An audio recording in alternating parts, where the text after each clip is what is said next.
Today's guest on the What Fuels You podcast is Lisa Sun.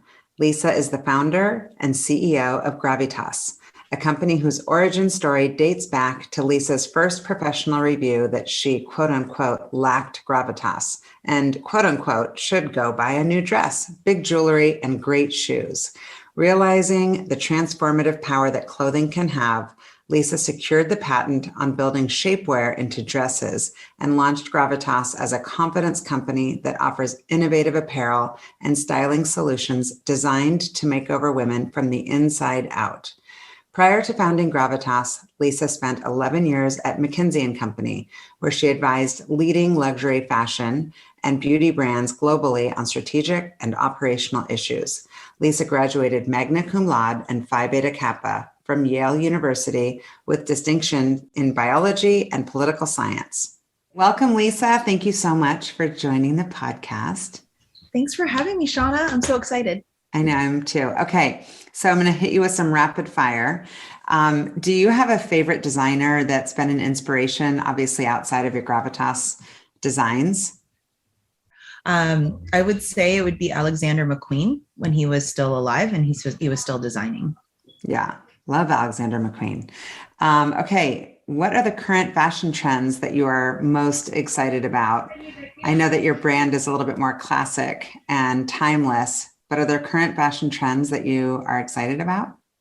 I really enjoy the fact that we're defaulting to looser silhouettes. I think the looser silhouettes, I'm obviously wearing a blouson sleeve today. I love this because women always struggle with their arms. And so I love that we've gone back to these like beautiful blousey sleeves, shift dresses that can be belted. I love oversized blazers, wide leg pants. I think that coming out of the pandemic, we're just dressing more comfortably, but still elegantly. And I love that that fits plethora of body types and figures. Yeah. Well, you look extra elegant. I have to say, I'm wearing my jeans. Sometimes I'm wearing my leggings at the bottom, which I'm embarrassed to admit. But yeah, I think a lot of people in the pandemic are making it, beautiful on the top and a little bit more schlump on the bottom.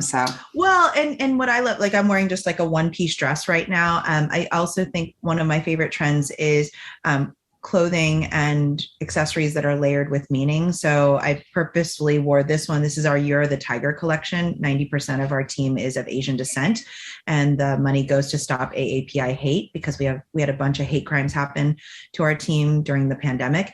And then it's 100% made in New York. So it's the farm to table movement in fashion, which is your dollars when you buy something made in New York goes directly to a worker who can pay her groceries and go to other shops that need the money to pay their people.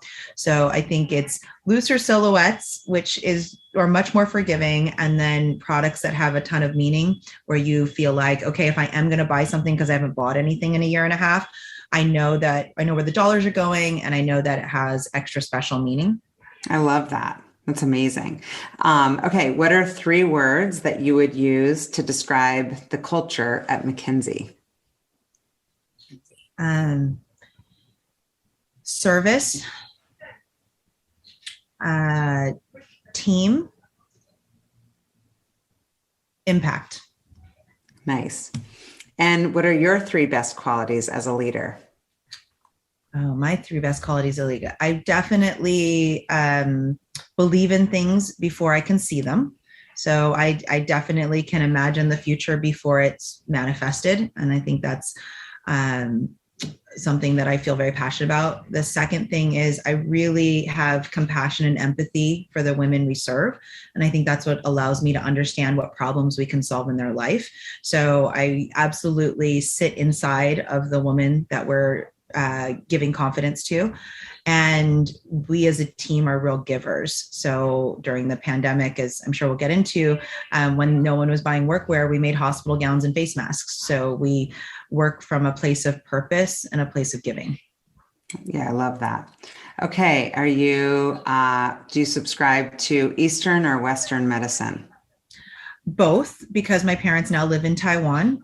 So I am a proponent of both. And I would say that I get my monthly package of, Eastern herbs and teas and all the things from my parents. And then I absolutely do all the Western medicine and wellness practices as well. Yeah, I'm slightly fascinated by Eastern medicine, and just in researching you, I was like, I'm sure she's had some exposure, and love that you've got like direct influence from your family. That's amazing. Yeah. Also, through this wall right here, which I can show you the visual after we're done, is 43 women who in the middle of New York City sew our products, and all of them every week they'll bring me something else to eat. So it's really fun. It's like having 43 aunties, because all of them will bring me something that I have to try. Yeah. Oh, you're getting all sorts of exposure. I love it. Okay, what is the best-selling Gravitas item? The best-selling Gravitas item. It's an $88 tregging. Looks like a trouser, feels like a legging.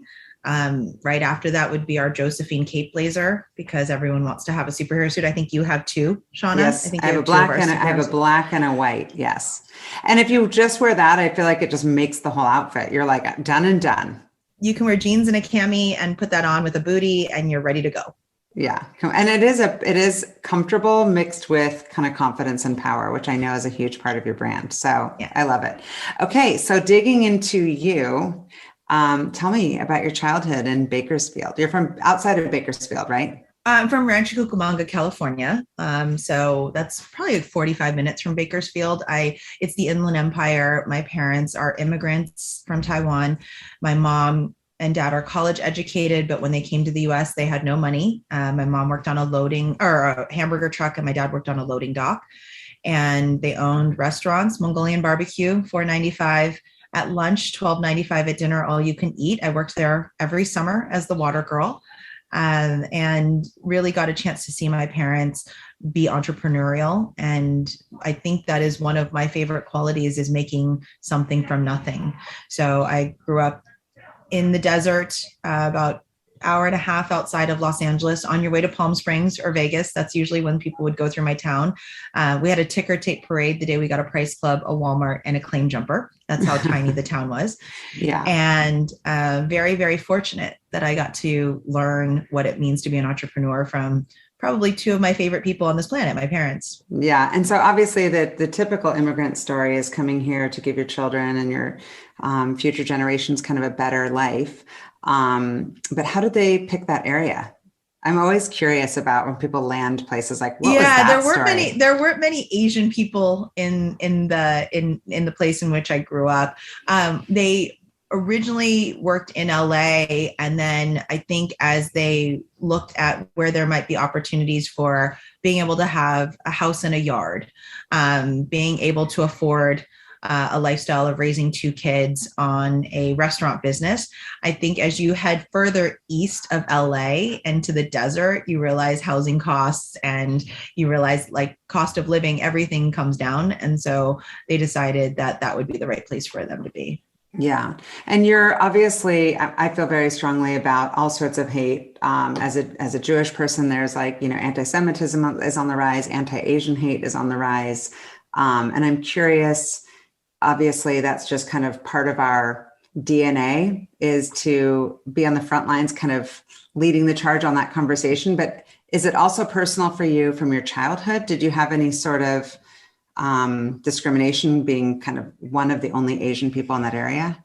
Well, I would actually say I think there's 3 generations that we're dealing with currently when you look at what's happening to Asian American and Pacific Islanders living in this country.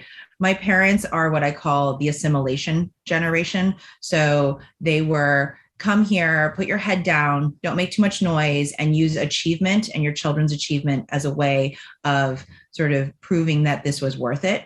But they were not people who would go to a protest. They're not people who would report a hate crime. And my parents ran restaurants, so there were a ton of aggressions. They weren't even microaggressions that they experienced. I think when you're the firstborn child of an assimilator, you basically put blinders on and don't think about it too much. I definitely experienced prejudice. I definitely experienced both aggressions and microaggressions in my childhood. But I think my parents were sort of like, the system wasn't built by us or for us, so just ignore it and just get yourself out of there. My younger brother, who is a millennial, and I'm a Gen Xer, right? So the Gen Xers, I call us the reluctant activists, and I'll come back to that. my younger brother is a millennial. And so he's grown up very comfortable with speaking his truth and protesting. And during every single, BLM, anti-Asian hate, he was on his bike in Brooklyn at the front of every march, raising money, getting arrested. I always say, I think Asians, at least my generation, I call myself a reluctant activist. So you're in your 40s. You've had the accomplishments that your parents wanted for you, and yet you're pulled by this millennial force, my younger brother.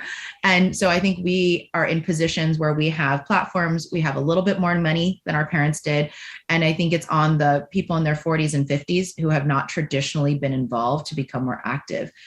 One of my favorite stories is that when I got into Yale, my parents bought Yale Mom and Yale Dad t-shirts. Of course. And I was so embarrassed. They bought a lot of them and my parents wore them almost every day at the restaurant. That is the cutest. I'm sorry. That's adorable. Well, but now I realize in my 40s that it actually was a form of armor, that it was a way to say, do not treat me like a dumb immigrant and don't think that I'm dumb. My daughter goes to Yale. I was embarrassed by it at the time, but now I realize that it was coded to say, don't make fun of me. Don't abuse my team. Don't abuse people at this restaurant because my daughter goes to Yale. And I didn't realize until probably the last few years how much that meant to them to be able to have that armor. Yeah. Interesting. Because if you don't speak the language, yeah. Well, I was going to say there's so many, when you say assimilation and that generation of assimilation, there's also it's beyond just how you're showing up publicly. It's also the food that you're cooking in your home, the language you're speaking in your home. And I've had a ton of guests on the podcast who, if they're not kind of, white, born into this country, they had a whole thing around that. Did their parents try to kind of go there to make burgers and fries, or did they just My parents certainly didn't. Right. Well, most of the guests, parents have not. And so there's this interesting blend of are you proud to bring people over to your house? And over time, as we are in our 30s, 40s, and for me, just turned 50, you get very strong, I think, pride in where you come from. But when you're little, everybody just wants to blend in. I mean, even the kids today are wearing hoodies and leggings. I'm stretch it a little. Right. No, I mean, for sure. I don't think I was ever embarrassed by my background. I would say, and most of my summers I spent in Taiwan because my parents didn't have childcare when school was out. So I was very lucky in that I got a chance to speak the language fluently. I appreciated where I came from. I spent 3 or 4 months for 10 years with my family back in Taiwan, my extended family. That's amazing. I would say, though, when I went off to school, I didn't really connect with my culture. I didn't join the Asian American organizations at my school. I just didn't get involved. And when I was climbing the corporate ladder at McKinsey, I was one of the few Asian women in the sort of managerial positions as you move up, because I was there for 11 and a half years. And I really hid that part of me because it didn't make sense to, unless I was serving a client in Asia where it made sense. It was an asset that I could speak the language. And then when I started Gravitas, we really didn't, we kind of said, we're not going to take political stances. We're not going to we really didn't get involved in any sort of cause from that standpoint. But then last year we did have 2 hate crimes happen. And I said, okay, we have a platform and we're going to raise money. We launched a campaign called Choose Compassion. So I feel like it's full circle going back to appreciating where I came from. Yeah. That's why I kind of wanted to dig in, because I was really impressed by the fact that you've taken that stand, because it can be risky. And it's you've got to give a voice to it. If not you, then who kind of. Mm-hmm. And so I think it's admirable. So your parents, how did they meet, and what's their kind of background, and how did those values kind of parlay into your childhood? My parents met at work. My mom went to a college called Wenzhou, which is a very well-known women's college in Taiwan, and she studied to be a secretary. And my dad was working in his family's seafood business, and my mom was his secretary.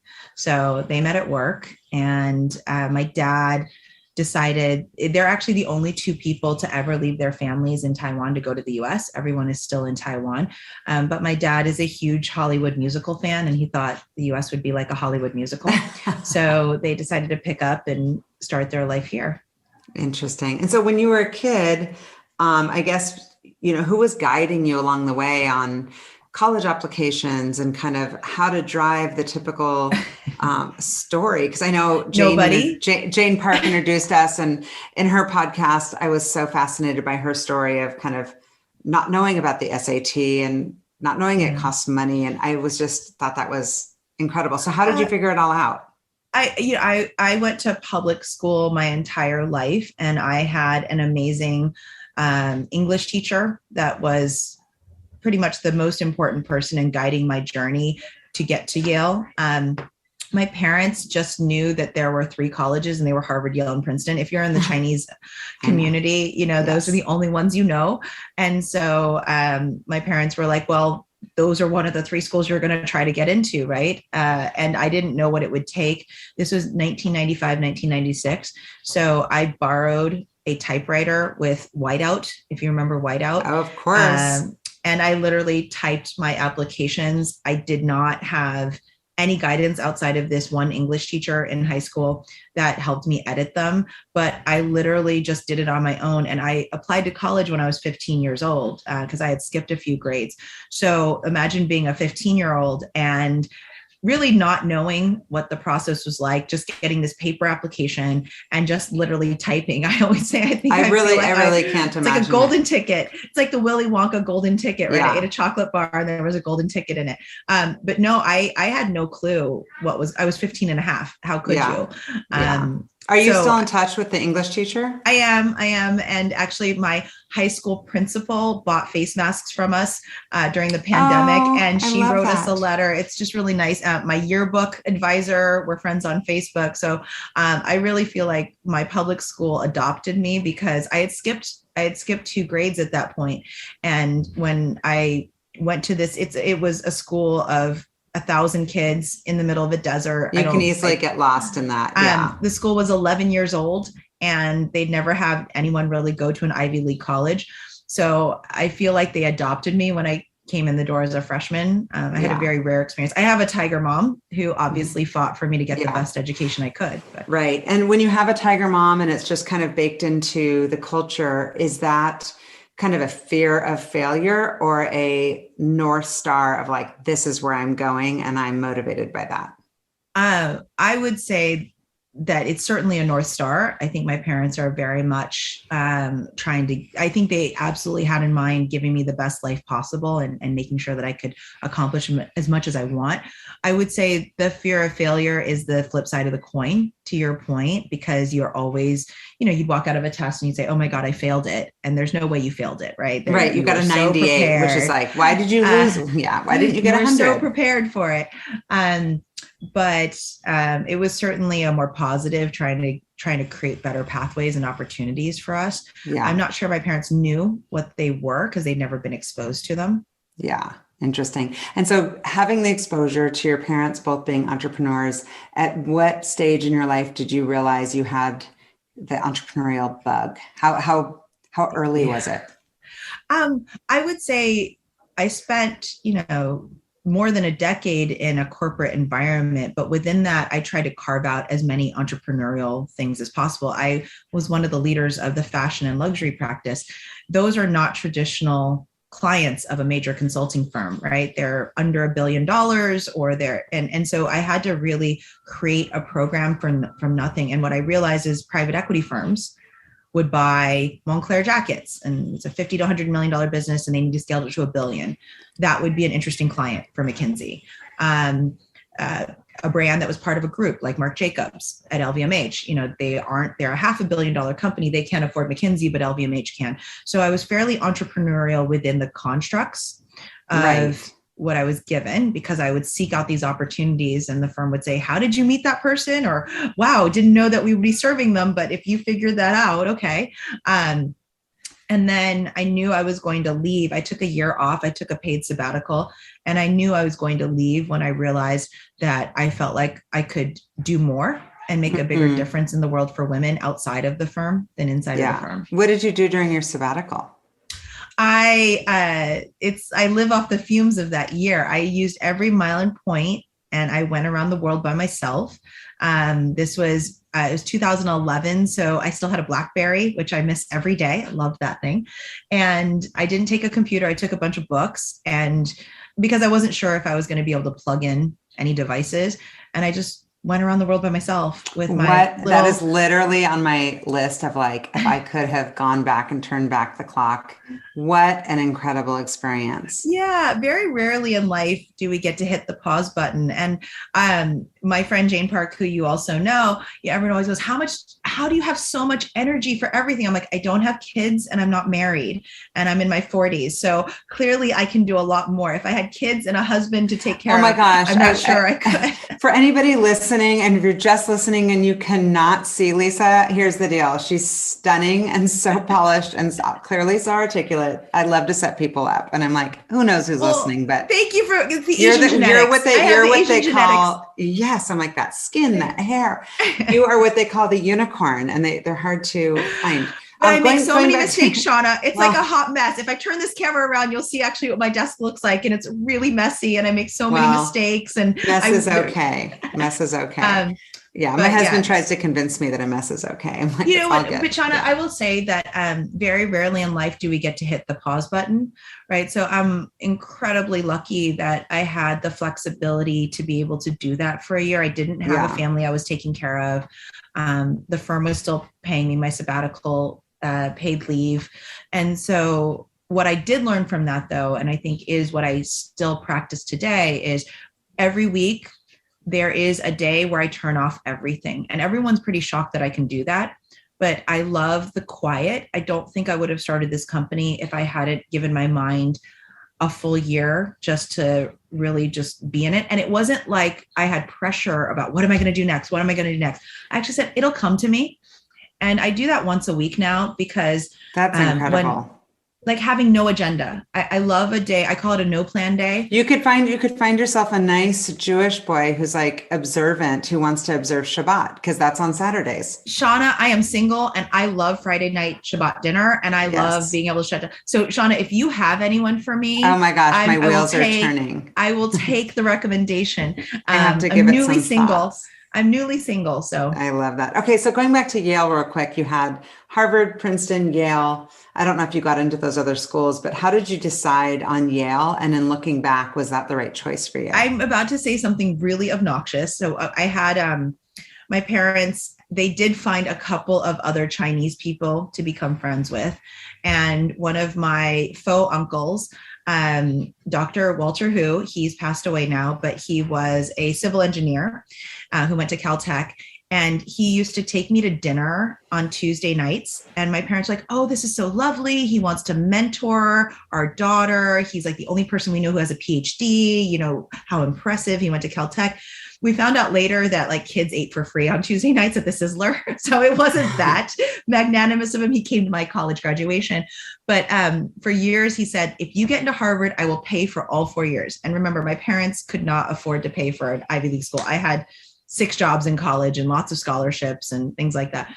But so I was like, okay, I'm going to get into Harvard, because if I get into Harvard, Dr. Hu will pay for all 4 years of college, and he didn't have kids. So it was one of those like amazing things. Of course, I did not get into Harvard. I like lost my mind. I cried all day. I got into everywhere else but Harvard.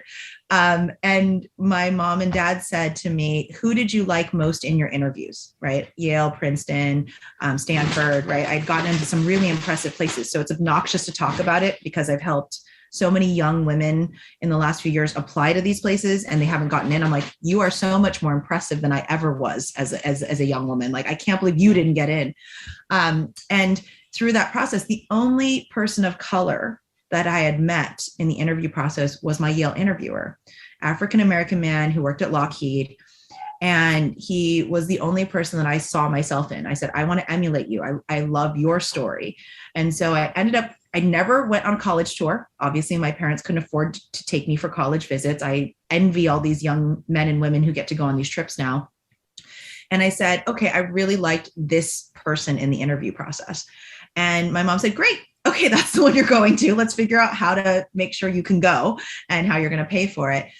So the first time I ever saw Yale's campus was the day I started as a freshman. My mom dropped me off with 2 suitcases and she got back on the plane to California. Wow. And so was it the right choice? You never know. I always say, right. But did you love it? Fork in the road. Changed my life. And I interview kids now who want to go to Yale. And I always say, Yale changed my life and it opened up all these opportunities I didn't know existed. And so why do you want to go to this school? Like, will it really change your life, right? Incrementally, will it make a huge difference? Will you do something with this education? Who knows, right, about the path not taken? I always feel like you make of it what you will because of how awesome you are. Yeah. And when I was at Yale, I did everything. I felt like I was a kid in a candy store. And remember, again, I went to college at the age of 16, right? I applied at 15. I turned 16. I have a 15-year-old. I literally cannot picture her. I don't even know. I'm like, yeah. I mean, that's kind of.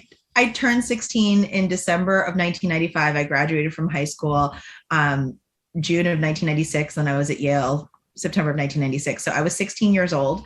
Yeah. And I basically said, I want to maximize this. I was people thought I was crazy. I was like, I'm going to take 6 classes. I'm going to join every club. I'm going to run for Yale College Council. I feel like, that Reese Witherspoon character, yes. Tracy Flick in Election. Oh, yes. Or Hermione Granger. I identify so closely with all of those characters for some reason. Yeah. Well, it doesn't surprise me to see where you are now. That's your just natural DNA. You're like, I am going to be on supercharge. And that's why you need your 1 day a week off. Okay. So studying biology and poli-sci, A, how did your parents feel about that? And B, what was your plan with those degrees? My mom wanted me to be the first Asian woman Chief Justice of the Supreme Court. Oh my God, I love her.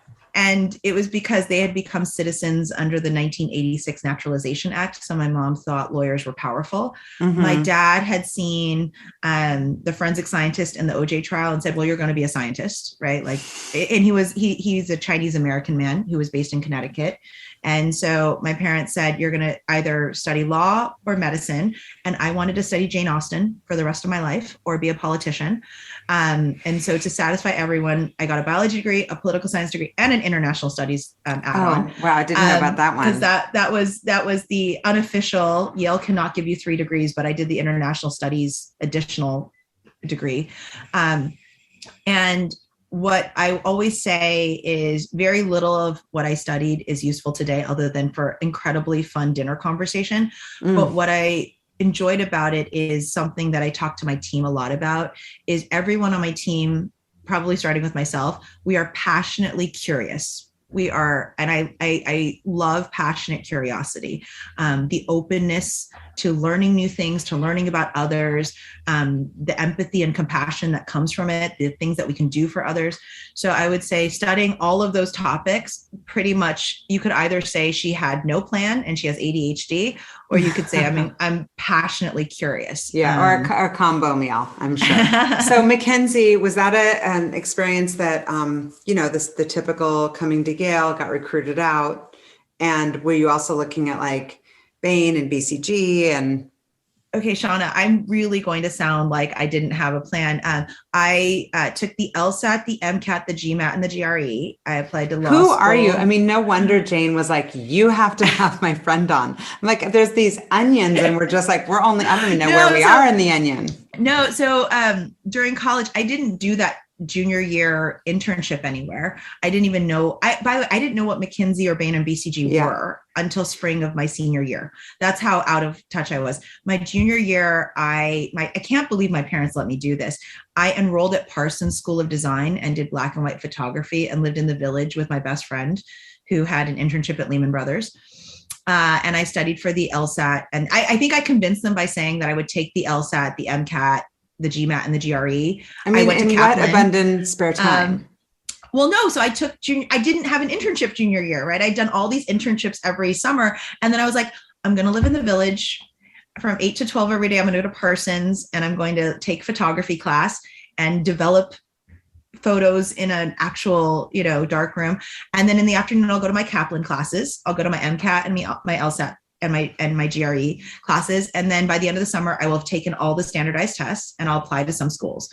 So I had a lot of free time. That was my favorite summer because 3 months in New York City, I mean, come on, that was amazing. Yeah, but I can see just being like, okay, I was at Parsons, and then I kind of walked down in the village and got a coffee. And then, I did the New York Times crossword puzzle, and then I went to my Kaplan class for 2 hours and took a practice test. Yeah, it's very really odd. packed it in. I can't believe my parents let me do this. I'm still trying to figure out why they let me do this. And then senior year, I applied to law school and med school and English grad school, and I got all these acceptances. And I was still confused. And someone told me, well, there's this thing called consulting, and I feel like you might be good at it. And this is before consulting firms stopped doing spring recruiting. So consulting firms used to hire people in the fall and the spring. Now they just hire people in the fall. And so last minute, I just applied. I just sent in my resume to McKinsey, Bain, BCG, and Monitor. I didn't even know what they did. This was, I think, January or February of my senior year. So I had acceptances to schools and I still didn't have a job. And I just showed up at undergraduate career services and I did the interviews and really was confused, by the way, by these interviews, these case studies. And I got a few offers and my mom got a little sick. So I ended up helping them with the family business for a period of time. And I deferred all my acceptances for schools. And when my mom got sick, I went home and helped them with their business. And in that process, my mom's like, well, next year, maybe you just get a job. Maybe you just get a job. And so I was like, well, McKinsey, they seemed really nice. I liked the people. Yeah. Again, it's amazing how much the interview process can teach you about the culture of a company. Yeah. I loved everyone I met through the McKinsey process. And so I had the offers and I was like, well, I liked them. So yeah. Well, that's a good way. That's a good baseline. Oftentimes I do tell people I've been recruiting for 28 years, and actually McKinsey was a client of mine and Bain in New York. And I do tell them, like, sometimes it is about going with your gut on like the humans behind the business, because that's what makes up the culture and everything. One of my favorite things in my first McKinsey screening interview, a man named Rogers, who I'm still in touch with, he basically took my resume and he threw it away. And he's if he listens to this, he's gonna be like, I cannot believe you told the story. He literally just threw away my resume. He's like, look, you're just as qualified as anyone I'm gonna see today. And he said, but I have to work with you in a team room 4 days a week and travel with you. And I wanna know what kind of person you are. Like, is this somebody that I could imagine spending 12 weeks with and 4 days a week, seeing you more than I see my spouse, see you more than I see my family and my kids. I want to know that you're the type of person I'd want to be around and would care enough to do good work for the clients. And I was like, wow, that was my first McKinsey interview. And it stood out so much to me. And then my final McKinsey interview, Les Silverman, he comes in with a glass of water, does not even have my resume. And he puts the glass of water down and goes, impact. We drive results and impact. So let's just have a conversation about impact. And neither of them made me do the, how many balls of string would you need to go around the world? The case studies and the blah, blah. Yeah. I mean, I did eventually have to do them with other people through the process, but McKinsey was the only one where I had these 2 interviews that stood out. They kept it real. Yeah. And I was like, I want to be a place where that's the question I'm being asked. Yeah. And so you were kind of in the fashion sector. What were some of your favorite assignments? And what did you learn about the industry that you've kind of parlayed into GRAVITAS? Well, I would say, first of all, the reason why I threw my hat in the ring to get onto projects where we were serving fashion clients was I've always been, over a size 14. So, I've never been the traditional fit model for a fashion brand. And for many years, it made me feel like I couldn't participate in the category. And as I found my way into it, I realized how much of a difference it could make in someone's psychology. Fashion, beauty, luxury, they're not frivolous categories from my point of view. And the founding of the company, my first boss told me I didn't have any gravitas and told me to buy a new dress and look in the mirror and like myself. I read that in your intro and I was like, holy shit, who does that? And she was the first woman head of any McKinsey office. office. A woman? That makes it even worse. It was a woman. Actually, she's an investor in my company, so I do value her. I really think what she was trying to say is, I'll teach you how to be good at this job, but you have to like yourself. Yeah. And when I put on a dress, I like myself. And I'm wondering if she was actually also saying women have to work twice as hard as men. And so you have to have that little extra kind of chutzpah, or kind of zhuzh, a little something to have a presence in the boardroom. Yeah, no, for sure. I really think that she's never said that explicitly to me, but certainly I could probably interpret it that way. So tell me the origin story of the business and kind of how you first launched. So as I mentioned to you, my first boss said I didn't have any gravitas. I didn't have any confidence. And she told me to buy new clothes. What I do take away from it is this whole idea of reminders that we can be confident. So the company is really built on this idea of Dumbo did not need a feather to fly, but it reminded him that he could. So our products and what we offer remind women to see the best in themselves. The mission is to catalyze confidence. Our first product is we patented building shapewear into clothes. So that was kind of a big deal. Size 0 to 26W. We were inclusive before it was cool to be inclusive. We don't say plus size. We don't say straight size. We say every size. And we were very lucky. 6 weeks after we launched, we got 2 pages in Oprah magazine. We were on the Today Show. We're in People magazine. I did not have a publicist at the time. People always go, did you have a publicist? We ended up hiring one later. But before I launched the company, I invited 200 people into my home, 5 people a night for 40 days to beat up the business, to give me feedback. I'm not the type of an entrepreneur that says you have to sign an NDA. Because guess what? We all have great ideas. It's how we execute. I don't believe in holding on to something. And in the process of those 40 days, little things like one of my best friends from college, the old tagline of the company was be remembered. Because when you see someone with gravitas, you remember them. And she goes, that sounds like rest in peace, RIP. It should be own your moment, right? Wow, big idea. Other people basically said, I know Oprah, or I know the editor of People magazine, or I know, and people made intros. And so by not holding on to the idea so tightly, I let people have their fingerprints on it. I let them feel ownership over the success of my company.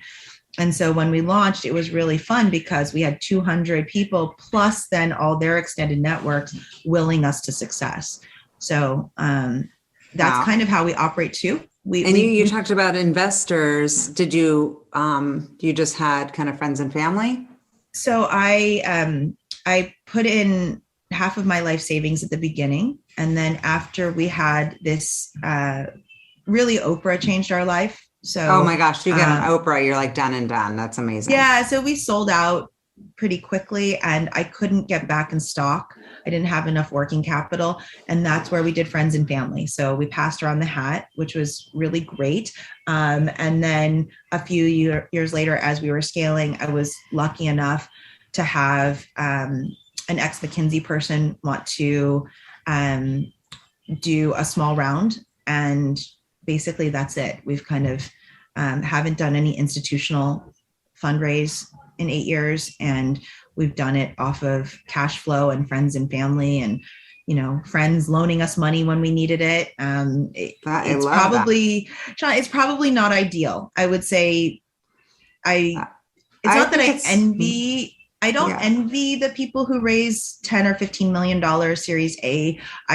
By the way, Jane Park is so amazing in so many ways. So I've learned so much from what she did when she funded Julep.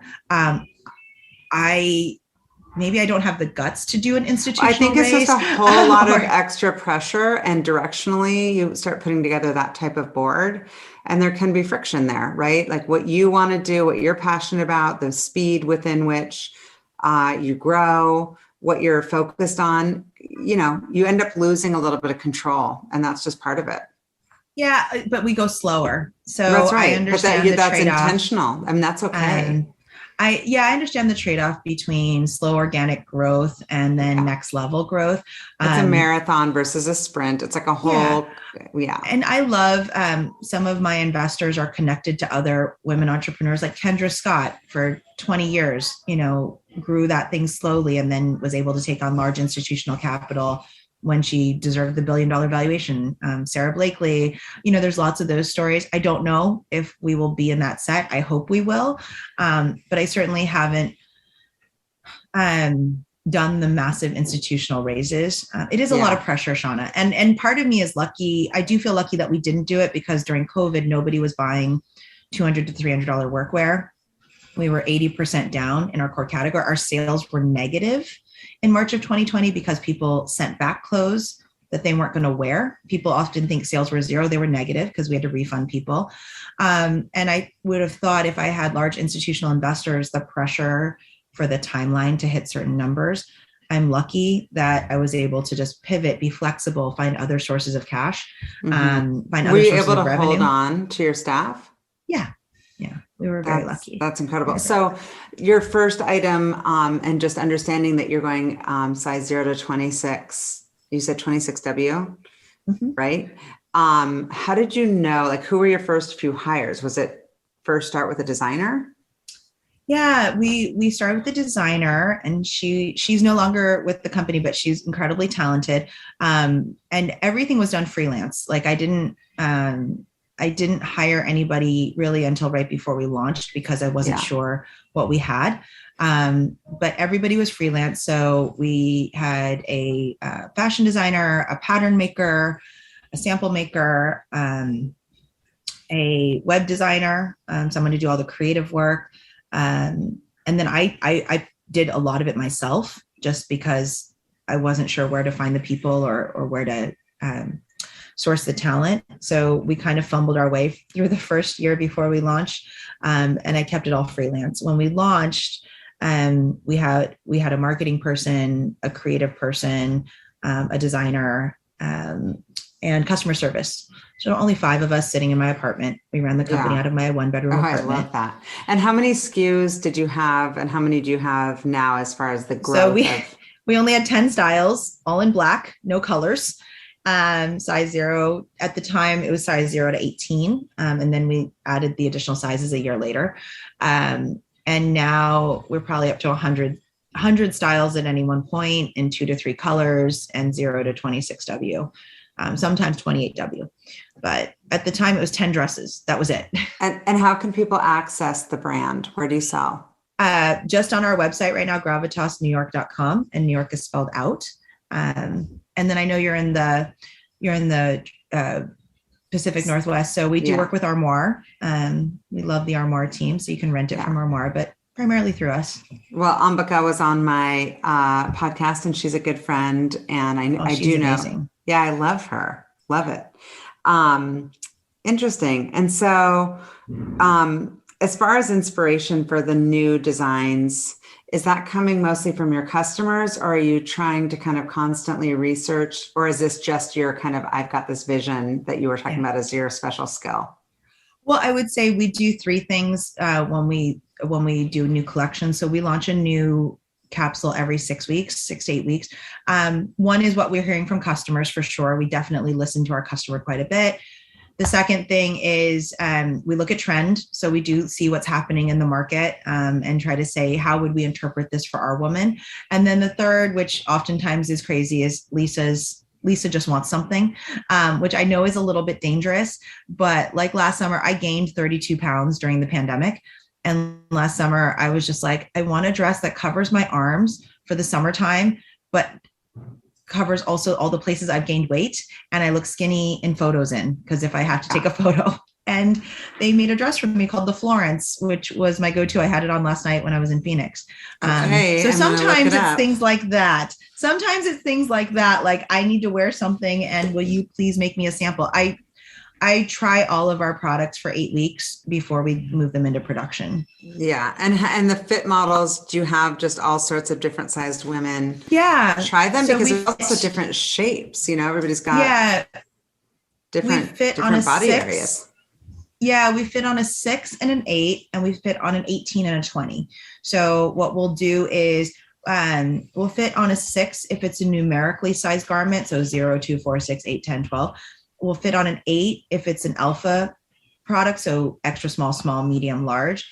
Same thing for 18 and 20. So that's how and sometimes we fit on a 16. Yeah.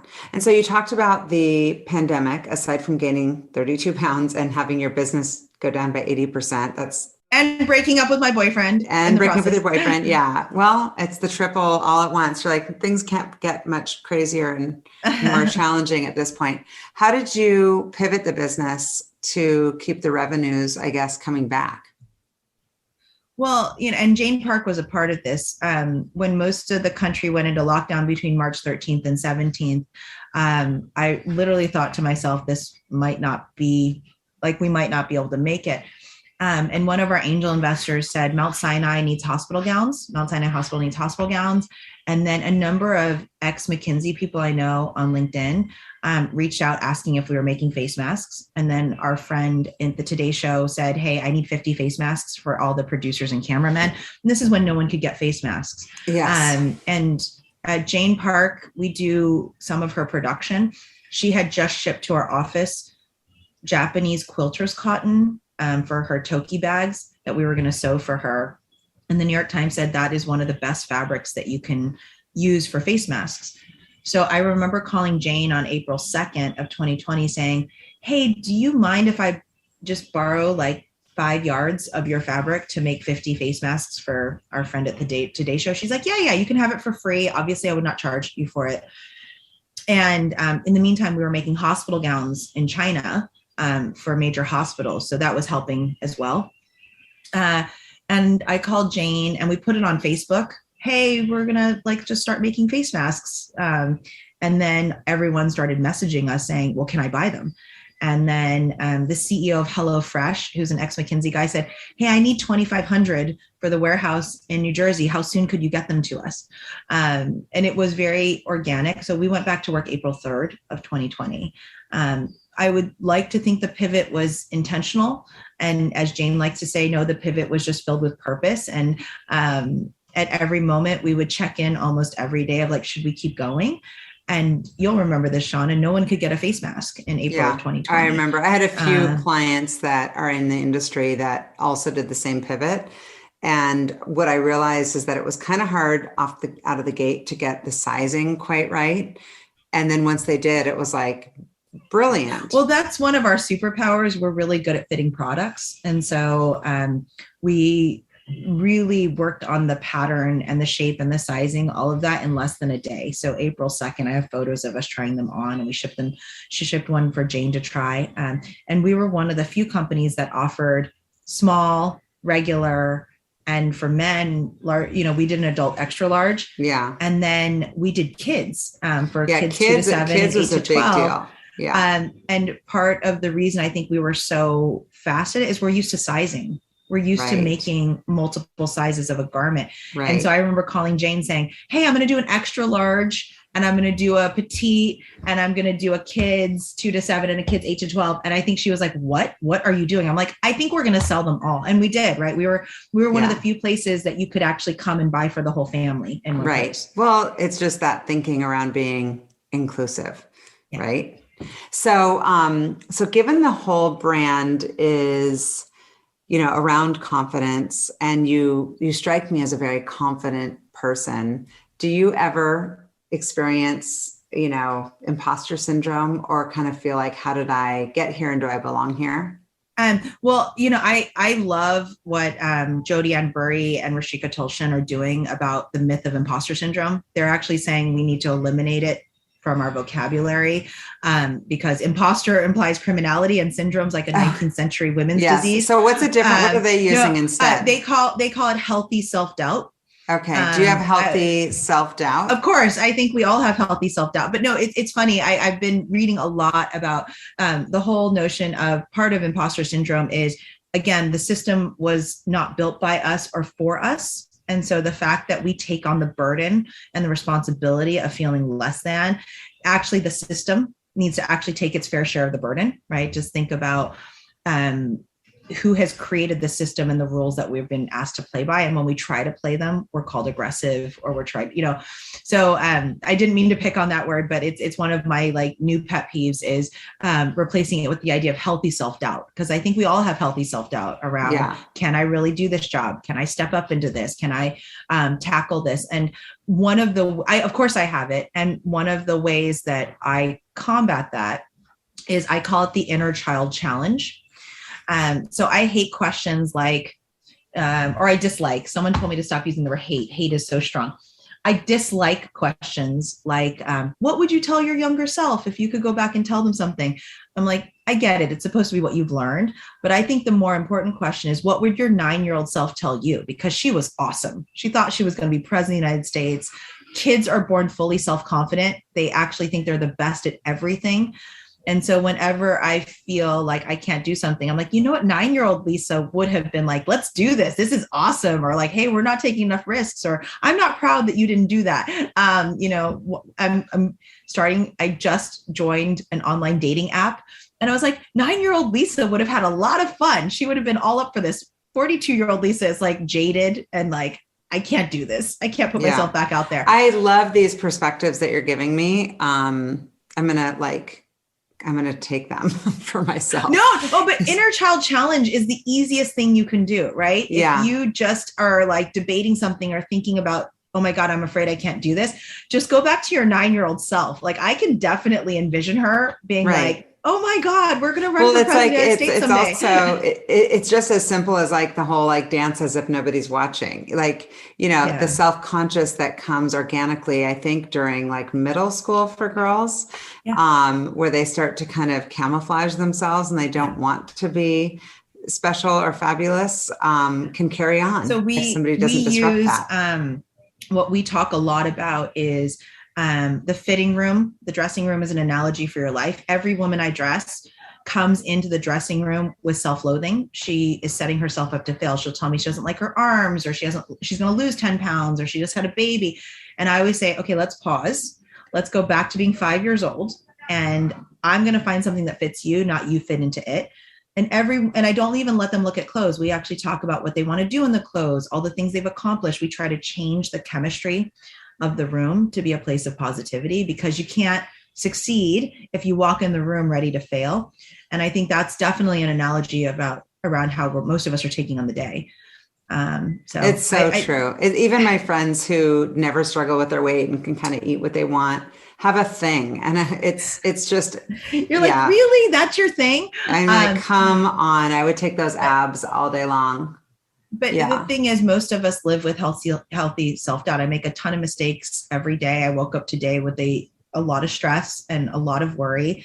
And I take a daily dance class with my friend Anna Kaiser, who has the most unbelievable dance company, or a fitness company, and dancing it out, because, stress is physical trauma. So dancing it out.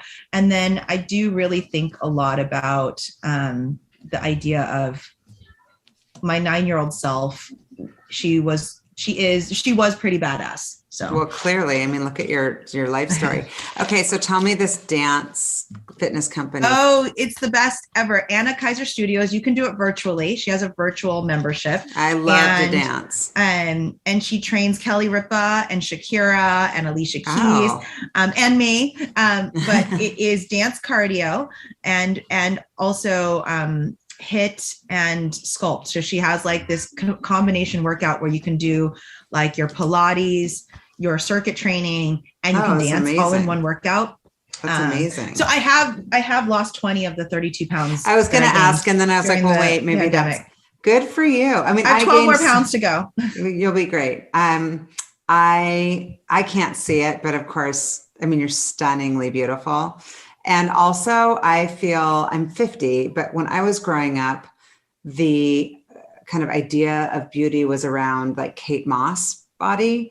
And I feel like today with like Lizzo and women like Alicia Keys who have serious body positivity are a great message. My kids tell me, because they've got their shapely bodies, they're more athletic build, that their kind of skinnier friends comment that they're jealous. And I'm like, wait, why wasn't I born into this generation? I feel like the analogy I always use is like, you always wanted curly hair. If you had a friend with curly hair, you're like, I want your curly hair. I love what Brene Brown just did in Atlas of the Heart, where she talks about envy and comparison. It's really brilliant. Like envy versus jealousy. Right. So she's like, look,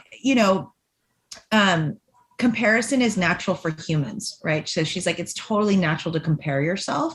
It's the choice around what you decide to do with that comparison, right? It might spur you to action. It might spur you to acceptance. And she said, that's actually, it's totally natural. We're always going to compare ourselves to someone. It's just the choice around how you react to it. Yeah. And the thing that I would say is, I have been a size 8. I've been a size 22. I've been every size. And at every size that I have been, I have always said, I'm not going to wait to lose the weight to be happy. I'm going to dress in a way that flatters me. And because everyone's always like, I can't tell that you're a size 14, 16. I'm like, because I make great clothes, but I also know how to dress myself at every size, because I don't want to delay being happy. Every woman that I meet goes, I'm going to lose 20 pounds. So not sure I want to buy anything today, because I'll come back when I've lost the weight. I'm like, that's fine. I'm happy for you if that's your journey. Buy one thing, just one thing that's going to get you through the next 6 to 12 months if you're on that journey, because you may lose it, you may gain it, and that one thing you're going to be like, thank God, Lisa, I bought an $88 pair of pants because I had to go to something and it fit me and I was happy in the moment. I don't know why we delay the ability to be happy right now, because we think we're going to lose or gain weight, right? So that's how I've gotten comfortable with, like, I actually don't mind that I gained 32 pounds. I say it matter of factly because I make clothes. I just pulled a size 16 pant out of the warehouse. I'm like, great. I was an 8 before the pandemic. I'm a 16 now. They both look good. I'm guessing when you were an 8, it's like remodeling. You're like, okay, I just did the bathroom, but now I need to do the kitchen, because there's that chase of like more and beauty and perfection is like, when you were an 8, you were probably like, okay, if I can only get to a 6, like just that you were great. No, Shauna, I was happy in 8. 8 was sustainable. 8 is like, and it's funny because as I love what Adele said. Adele, when they asked her how she lost the weight, she's like, I was going through a divorce. She's like, I was going through a divorce, and my trainer was the only person. I didn't mean to lose the weight. It wasn't about the weight. It was every day I knew at a certain time of day that I would see my trainer and that we would have 2 hours together. And so last year I went through a breakup and I was like, I have nothing, right? I have a company that I'm trying to keep on life support. I have lost the person I thought I was going to marry, not in terms of losing him, just we broke up, and I have nothing. And my dear friend, Anna Kaiser, I called her and she said, I'm sending a trainer to the studio right now. Just go in. And this is right when gyms were reopening in New York. Gyms were one of the last things to reopen. And so I wasn't able to, I've danced with her for 10 years. So that's also part of the reason why I gained all that weight is I couldn't go to her gym. She said, I'm sending a trainer there and just go spend an hour and dance. And they told me that I visited the gym 249 times last year because it was the only thing that I knew I could count on in my life. It was the one thing that I knew that for an hour a day, I could shut it off. I could really enjoy it. I could let the stress out. And I often tell her she saved my life in a lot of ways last year. I don't know what I would have done without her studio. And in the process, the weight came off, but I would have been happy with the size 16 pants. I wore size 14s yesterday at an event. I'm genuine, and I'm not being a Pollyanna about this. I'm genuinely happy at whatever size I am. Yeah. And I don't think, I don't think to myself, oh my God, I need to be a size 8 again. I'm like, well, I'll get there. And if I do, that'll be great. But if I don't, I still look cute. Yeah, you do. You look more than cute. You're stunning.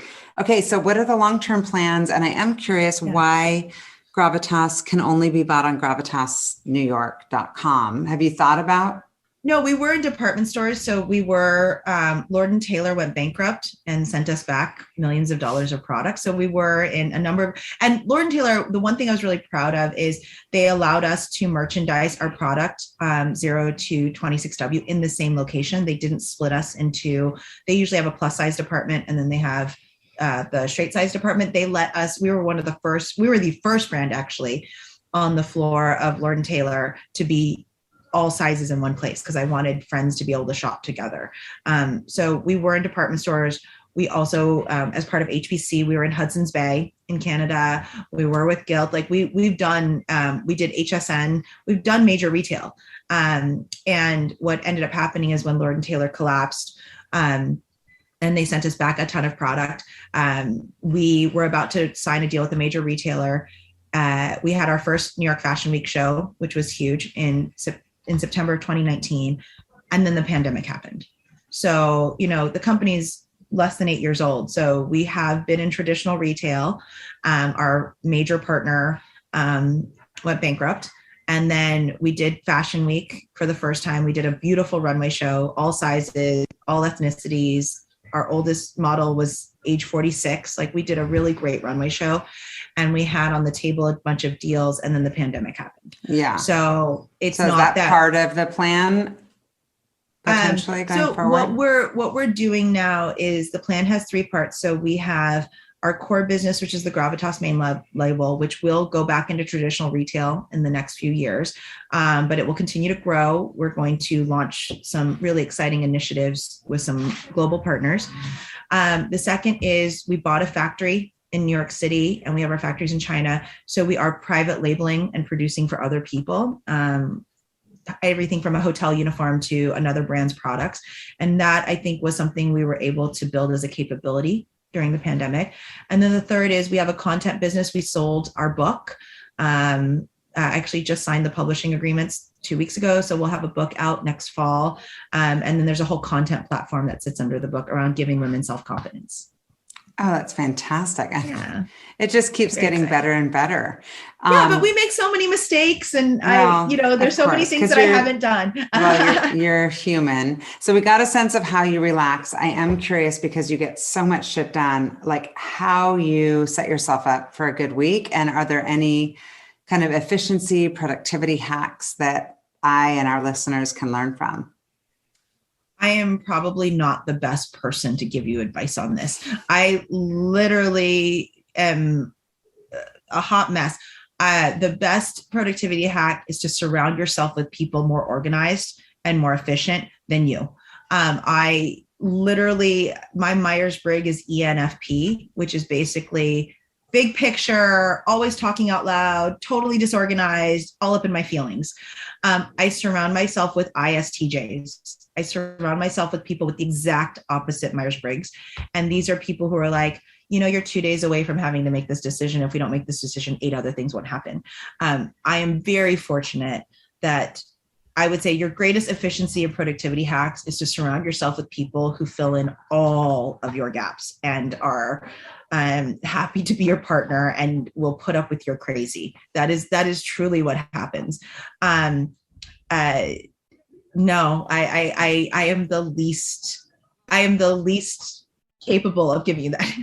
At least on our Zoom, it looks pretty organized and it looks pretty efficient. And I also am just thinking about your whole life story. I think it just might be kind of in you to just get everything done and get it done in your own way. I think I pretend well. I genuinely pretend well. I'm incredibly messy. The inside of my my work bag is terrible. There's sheets of paper. There's envelopes with little notes on them that you and I are the same. If I showed you my notes right now, this is what they look like. I mean, it's just it's a slight shit show, but I know where everything is somehow. Yeah. But I would say lucky to work with people who thrive off of organizing. Like there are people in life who get a kick out of organizing things. Yeah.